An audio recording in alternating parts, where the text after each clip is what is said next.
Bismillahirrahmanirrahim. Dear students, Assalamu alaikum. Today I will discuss the second requirement of the comprehensive investment appraisal problem, which we have discussed in the previous lecture. Second requirement is to calculate the IRR, which is internal rate of return. इसमें question की requirement को जरा गौर से देखिए. Calculate by how much the discount rate would have to change to result in a net present value of approximately zero. तो जब कभी आप वैल्यू हो जाए या अप्रॉक्सीमेटली ज़ीरो, चूँकि फाइनेंस के अंदर जब इस वक्त हम ये नेट प्रेजेंट वैल्यू IRR ये जो टेक्निक्स लगा रहे होते हैं, तो इसमें बहुत हद तक हमें अप्रॉक्सीमेशन भी करनी पड़ती है. तो अगर फ़र्ज़ करें अप्रॉक्सीमेटली ज़ीरो कहा जा रहा है, तो अगर फ़र्ज़ करें आंसर जो है वो 2, 4, 5, 10 डॉलर तक भी आ जाता है पॉजिटिव में या नेगेटिव में, तो वो हम ज़ीरो के नज़दीक ही उसको कंसिडर करते हैं. क्योंकि फ़र्ज़ करें अगर मिलियंस में नेट प्रेजेंट वैल्यू है तो उसके मुकाबले में 4, 5, 6 डॉलर्स की कोई ख़ास अहमियत नहीं है. तो एनी हाउ वापस आते हैं. तो ये ऐसा डिस्काउंट रेट जिसके ऊपर net present value approximately zero हो जाए, इसी को ही तो IRR कहते हैं. ठीक है, IRR कहते हैं. तो अब हम इसकी जो है आपको पता ही है कि हमेशा IRR जो होता है वो हमारे सोल्यूशन में से जब नेट प्रेजेंट वैल्यू को हम फाइंड आउट कर चुके होते हैं तो वहाँ से आगे प्रोसीड करता है. तो let's move on to our solution where net present value was done. तो नेट प्रेजेंट वैल्यू ये हमने फाइंड आउट की हुई है. ये सामने जो है ये नेट प्रेजेंट वैल्यू आ गई है. ये टेबल कल आप अच्छे तरीके से इसको देख चुके हैं प्रीवियस लेक्चर में, जहाँ पे हमने नेट प्रेजेंट वैल्यू को फाइंड आउट किया. यहाँ पे नेट प्रेजेंट वैल्यू 1.441 मिलियन आ रही है. अच्छा, अब इसमें नेट प्रेजेंट वैल्यू के साथ पे हमने इस प्रोजेक्ट को एक्सेप्ट कर लिया था. ठीक है जी. लेकिन नॉर्मली जब कभी नेट प्रेजेंट वैल्यू आपसे पूछी जाती है या प्रैक्टिकल लाइफ में आप नेट प्रेजेंट वैल्यू को फाइंड आउट करते हैं, तो उसके साथ ही IRR को भी फाइंड करते हैं.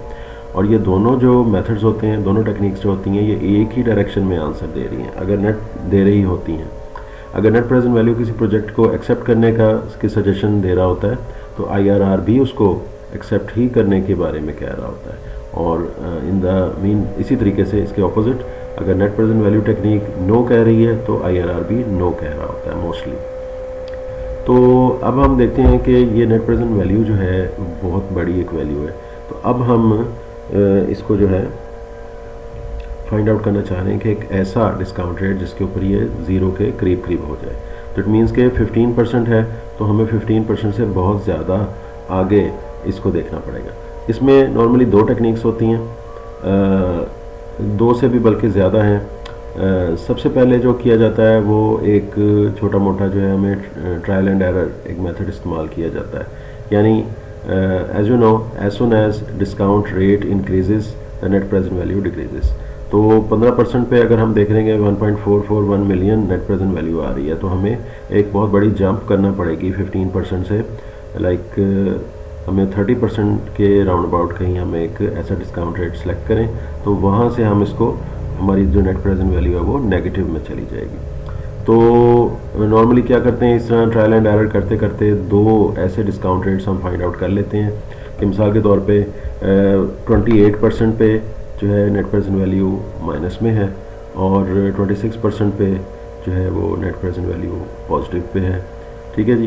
तो इन 26 और 28% दो हमारे डिस्काउंट रेट्स आ गए.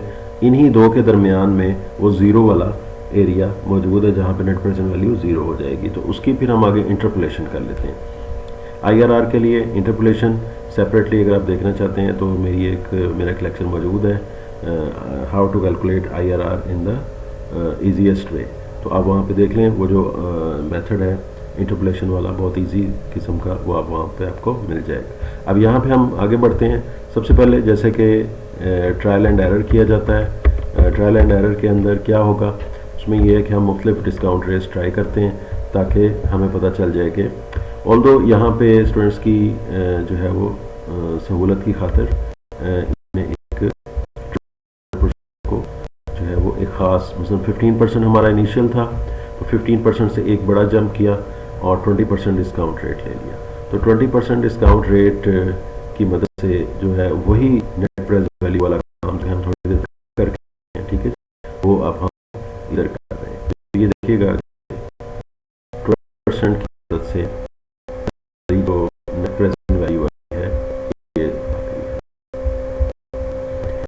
20% की मदद से, डिस्काउंट फैक्टर की मदद से हमारी नेट प्रेजेंट वैल्यू 765 है। इसका मतलब ये है कि हमारी जो ये वैल्यू है,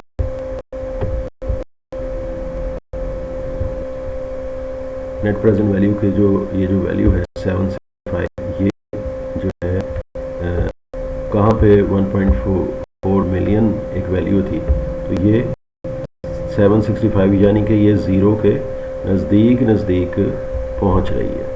तो अब हम 20% पे अगर हम एक ऐसी वैल्यू फाइंड आउट करने में कामयाब हो गए कि जो कि ज़ीरो के कुछ नज़दीक पहुंच रही है, कुछ कम हुई है पॉजिटिव से, तो 27% हम एक और रेट ट्राई करते हैं, थोड़ा और आगे बढ़ते हैं। ये याद रखें, जैसे जैसे डिस्काउंट रेट इंक्रीज़ करता चला जाएगा वैसे वैसे जो प्रेजेंट वैल्यू है वो रिड्यूस होती चली जाएगी, नेट प्रेजेंट वैल्यू जो है वो डिक्रीज़ होती चली जाएगी। ठीक है जी, ये आप देख सकते हैं 20% पे जो डिस्काउंट रेट्स हैं वो मसलन 0.83 है, तो इधर 0.78 है, 0.69 है, तो यहाँ 62 है। तो तमाम फैक्टर्स जो हैं वो रिड्यूस होकर नजर आते हैं। इसकी क्या है, ये बिल्कुल फाइनेंस फार्मूला है, क्योंकि डिस्काउंट रेट का फार्मूला आपको पता ही है कि 1/1 + i the whole square, the whole power, उसकी जो भी है वो n पावर आ जाती है, तो उस पूरे की। तो वो ज़ाहिर है कि जब 1 का जो डिवाइडर होता है, डिनोमिनेटर होता है, अगर उसमें रेट ऑफ इंटरेस्ट बढ़ता चला जाए, 20% की बजाय 1 + 0.20 की बजाय 1 + 0.27 हो जाएगा, तो डिनोमिनेटर जब इंक्रीज़ करता चला जाएगा तो डिस्काउंट फैक्टर डिक्रीज़ करता चला जाएगा। तो बहरहाल 27% से हमारा जो नेट प्रेजेंट वैल्यू है वो 5 पाउंड के बराबर आ गई। इट मीन्स के जो 5 पाउंड्स हैं ये बहुत मिनिमम अमाउंट है, और ऑब्वियसली ये जो मिनिमम अमाउंट है ये ज़ीरो के अप्रॉक्सीमेटली इक्वल टू ज़ीरो हम इसको कह सकते हैं। तो इसलिए हमें अभी वो जो है बहुत ज़्यादा वो वैसी इशू पेश नहीं आया कि हम इसको इंटरपोलेशन में लेके जाते, हमारी कुछ कैलकुलेशन नहीं हमें हेल्प कर दिया कि हम उसको, ऑल्दो ज़ाहिर है कि ये एक सोल्यूशन प्रोवाइड किया गया है, इसमें थोड़ा सा ऑथर को शायद जो है वो सिंप्लिसिटी की खातिर उसने ये कर दिया है। एनी हाउ नॉर्मली जो है वो हमें इंटरपोलेशन करनी ही पड़ती है, जैसे कि मैंने आपको बताया। तो इस तरीके से जो है ये हमारा IRR का जो टॉपिक है वो कंप्लीट हो गया। नॉर्मली IRR की कैलकुलेशंस के दौरान समटाइम्स मैं स्टूडेंट्स से ये पूछा करता हूँ कि IRR जो है एक रेट ऑफ रिटर्न है जो कि जिसके ऊपर नेट प्रेजेंट वैल्यू जाती है। ठीक, तो IRR जो है यानी कि इस वक्त हमारा IRR 27% आ गया है, तो इसका क्या मतलब है, इसे हमें क्या बात जो है वो समझ में आ रही है, तो इसको हम ज़रा देखते हैं। तो ये ज़रा थोड़ा सा हम नीचे आएँ तो इसके बारे में डिस्कशन करते हैं। तो क्वेश्चन का जो आंसर है उसको पहले हम जवाब दे दें। The discount rate would have to change from 15% to approximately 27% to produce a net present value of zero. ये हो गया क्वेश्चन का आंसर। मज़ीद इसको हम परसेंटेज में लाना चाहें तो 15 से 27% जो है 12% का तकरीबन फासला है, जो कि 12% का जो डिफरेंस है 12% डिवाइड बाई 15%, तो it is approximately a change of 80%। तो एनी हाउ इसको नॉर्मली IRR के जो मतलब रिक्वायरमेंट्स होती हैं क्वेश्चन में वो ऐसी ही होती हैं कि व्हाट इज वो डिफरेंट करके, लेकिन जो इसमें असल बात समझने की वो ये है कि IRR जो है बहुत एक स्ट्रॉन्ग किस्म का IRR इधर आया हुआ है, यानी कि 27%, और कंपनी का रिक्वायर्ड रेट ऑफ रिटर्न है वो 15%। तो अब इट मीन्स के कंपनी की जो कॉस्ट ऑफ डेट है, कॉस्ट ऑफ इक्विटी है, जो उसने पैसा इन्वेस्ट किया है, तो उस पर यानी जो रिक्वायर्ड रेट ऑफ रिटर्न है जो कि उसके इन्वेस्टर्स हैं उनको देने के लिए जो रेट ऑफ रिटर्न रिक्वायर्ड है वो 15% है।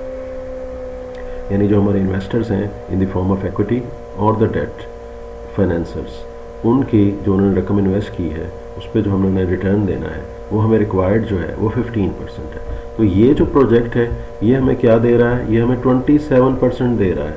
तो इसमें गौरतलब बात यह है कि हमारे रिक्वायर्ड रेट ऑफ रिटर्न से जो है ये 12% ज़्यादा दे रहा है। तो IRR तो इसमें बहुत हैवी है, बहुत अच्छा है।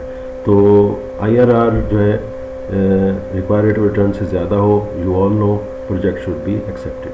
तो जैसे कि मैंने शुरू में कहा कि NPV और IRR दोनों एक ही डायरेक्शन में मूव करते हैं। अगर NPV डिसीजन क्राइटेरिया ने ये कहा कि प्रोजेक्ट शुड बी एक्सेप्टेड, तो इस वक्त IRR भी यही कह रहा है कि प्रोजेक्ट शुड बी एक्सेप्टेड। अच्छा, तो एक चीज़ इसमें छोटी सी जो बाय द वे स्टूडेंट्स के साथ मैं डिस्कस किया करता हूँ, ये है कि what is meant by IRR। IRR stands for internal rate of return. Internal का मतलब है, इंटरनल से मुराद ये है कि हम ये कहते हैं कि जो प्रोजेक्ट है इसका इंटरनल, यानी ये जो प्रोजेक्ट है ये खुद से अपनी ज़ात से जो है कंपनी को कितना रेट ऑफ रिटर्न दे सकता है।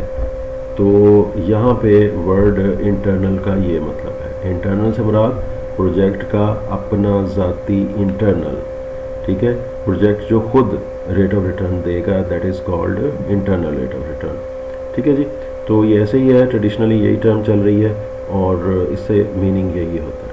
अच्छा जी, अब इसमें आप दोनों को कंपेयर करके देख लें। जैसे कि मैंने कहा कि नेट प्रेजेंट वैल्यू और जो होता है IRR एक ही डायरेक्शन में डिसीजन लेते हैं। तो NPV जो है वो हमारे 1.44 मिलियन तकरीबन बन रही है, तो पाउंड्स में इट्स वेरी गुड अमाउंट। तो प्रोजेक्ट वुड बी एक्सेप्टेड। तो दैट्स ऑल फॉर नाउ। आप लोगों के कोई भी क्वेश्चंस हों NPV से रिलेटेड या IRR से रिलेटेड, तो आप जो है वो सजेशन दे सकते हैं मैसेज बॉक्स के अंदर, या कोई और आप जो है टॉपिक जिसके ऊपर चाह रहे हों कि वीडियो बनाई जाए। ठीक है जी, फाइनेंस या अकाउंटिंग में से कोई भी टॉपिक हो इंशाल्लाह तो हम उस पर कुछ काम करेंगे। टिल देन, अल्लाह हाफिज़।